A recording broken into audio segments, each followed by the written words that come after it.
కావలసినంత dry fruits వేసుకొని కమ్మని మధురమైన గాజర్ హల్వాని ఇంట్లో సింపుల్గా తయారు చేసుకొని తినేయడమే, ఇంకేం లేదు. ముందుగా ఇది తినాలంటే మాత్రం వీడియో చూసేయాలి. చాలా చాలా ఈజీగా సింపుల్గా మీరు ఎన్నో విధాల గాజర్ హల్వాలు చూసి ఉంటారు, కానీ నేను చేసేది చాలా సింపుల్గా ఉంటుంది. ఎప్పుడైనా సరే 4-5 పెద్ద గాజర్ అంటే మనం క్యారెట్ అంటే తెలుసు కదా మీకు, క్యారెట్ సింపుల్గా చిన్నగా ఉంటుంది, కొంచెం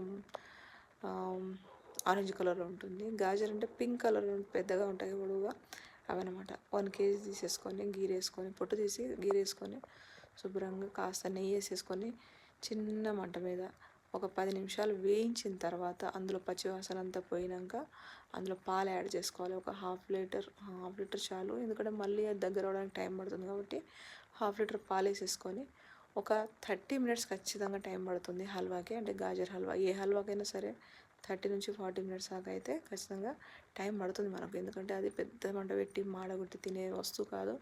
అది అద్భుతంగా అమృతంగా మనకు నోటికి రుచిగా ఆరోగ్యంగా ఉండాలంటే మాత్రం మీడియం అండ్ సిమ్లోనే, ఆ ఫ్లేమ్లోనే చేసుకోవాలన్నమాట.